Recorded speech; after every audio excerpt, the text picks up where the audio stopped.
Assalamualaikum warahmatullahi wabarakatuh. Innal hamdalillah nahmaduhu wa nasta'inuhu wa nastaghfiruh. Allahumma fashalli wa sallim wa barik ala sayyidina wa mustafana Muhammad ibn Abdullah wa ala alihi wa man tabi'ahu wa mawalah, amma ba'd.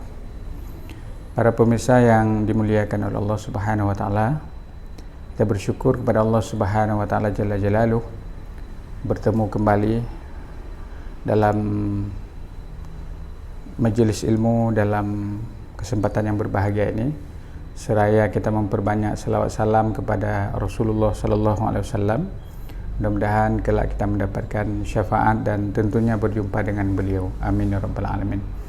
Para pemirsa yang dimuliakan oleh Allah, sebagaimana kita maklumi bersama bahwa Aceh disebut pada masa yang lalu dengan istilah Serambi Mekah, dengan para ulamanya yang membawa ajaran Islam yang berasal dari berbagai wilayah, dari Yaman, dari India, dari Timur Tengah sampai ke Aceh, membangun lembaga-lembaga pendidikan Islam, sehingga Islam yang kita pahami pada hari yang berbahagia ini begitu sempurna dengan aspek Islam, iman, ihsan, baik akidah, syariah, akhlak, dan berbagai macam hal yang lain.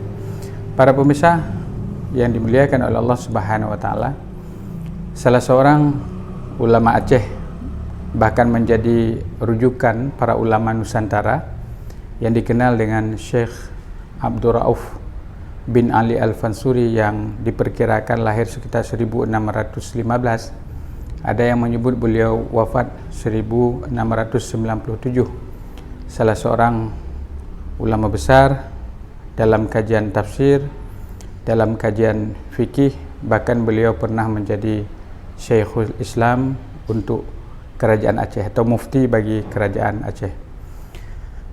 Banyak murid-murid daripada Syekh Abdul Rauf Al-Fansuri yang tersebar di Nusantara ini, mulai di Padang, di Ulakan, di Jawa Barat, Pamijahan, bahkan sampai ke Terengganu.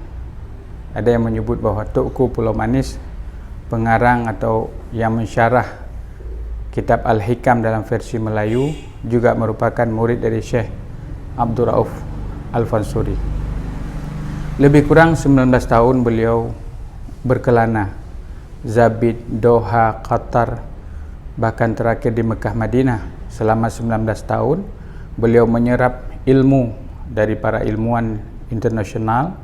Bahkan guru beliau ini juga merupakan maha guru daripada para ulama lainnya, yaitu Syekh Ibrahim Al-Qurani dan juga Syekh Ahmad Al-Qushashi, yang menurut para peneliti bahwa dua ulama tersebut juga merupakan sentral daripada ulama di Nusantara, bahkan di dunia Islam ketika itu.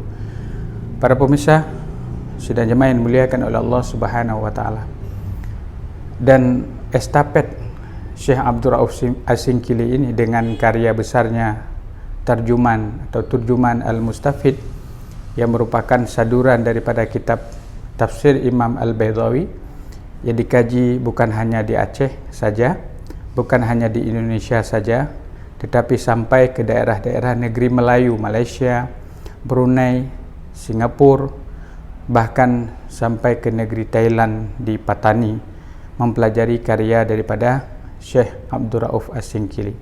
Beliau juga seorang mursyid ahli tarekat.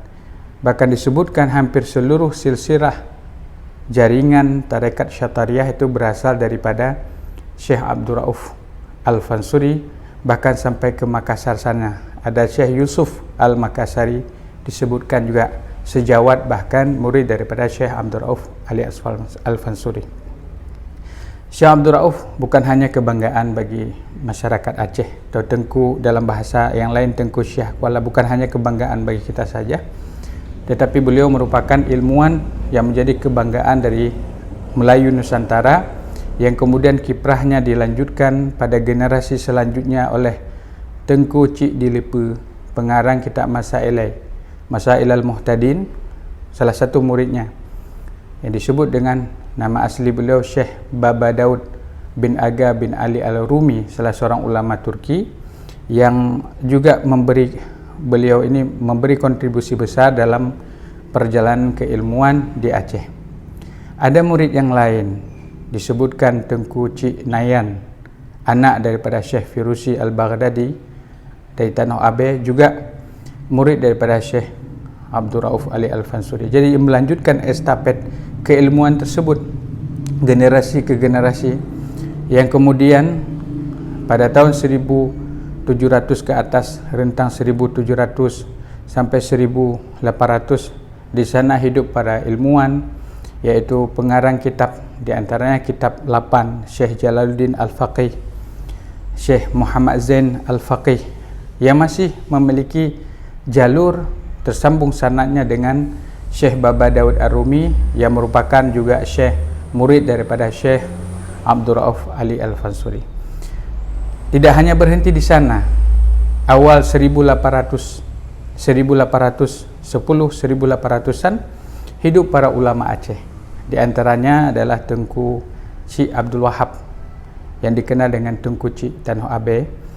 Beliau juga tersambung sanadnya tentu dengan datuknya, dengan kakeknya, karena beliau generasi kelima daripada silsilah Syekh Firusi Al-Baghdadi yang berasal daripada Iraq.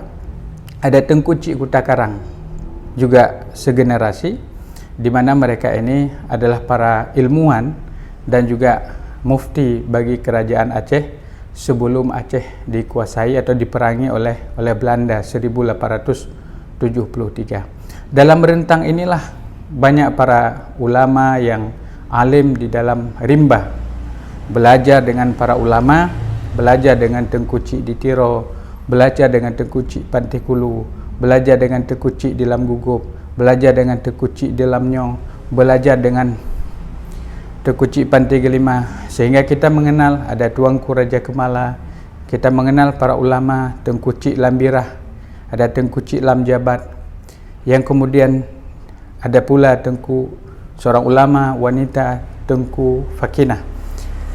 Perjalanan keilmuan ini terus hadir sampai pada masa-masa sekarang ini. Bahkan seluruh jalur keilmuan, baik itu daya, kampus, sekolah, dan berbagai macam lembaga pendidikan, ini terhubung semuanya dengan jalur para ulama yang awalnya juga berasal dari Syekh Abdul Rauf Al-Fansuri, juga para ulama-ulama kita pada tempo yang dulu.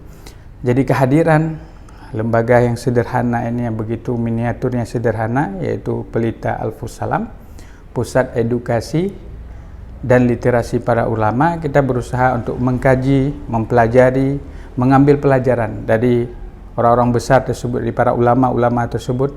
Kita mengambil pelajaran berharga dari mereka untuk kita coba mengaktualisasikannya dalam kehidupan dan dalam pemahaman khazanah keislaman di Aceh. Jadi kehadiran lembaga ini juga merupakan, tidak kita sebut sebagai estafet, tapi serpihan yang sangat kecil dari karya besar yang pernah dibuat oleh para ulama kita tempo dulu. Kita hadirkan dalam bentuk yang begitu miniatur. Mudah-mudahan kita mengharap kepada Allah Subhanahu wa taala yang rahmatnya begitu luas, yang karunia-Nya begitu melaut luas, memberikan asa tersebut hadir, tercapai, sehingga kita bisa mengkhabarkan, memberitakan bahwa para ulama di Aceh dari zaman ke zaman bisa terus berkontribusi untuk mencerdaskan umat dalam kondisi apapun, termasuk lembaga yang sederhana ini akan mencoba mengkodifikasi, mempelajari, menelusuri kajian tentang para ulama kita, sebagaimana spirit dalam Al-Quran ketika Allah menceritakan dalam firman-Nya cerita yang begitu indah mengenai Nabi Yusuf, ditutup dengan laqad kana fi qasasihim ibrah liulil albab. Sesungguhnya dalam cerita Nabi Yusuf dan cerita nabi-nabi yang lain yang begitu banyak dalam Al-Quran, ibrah menjadi pelajaran bagi kita.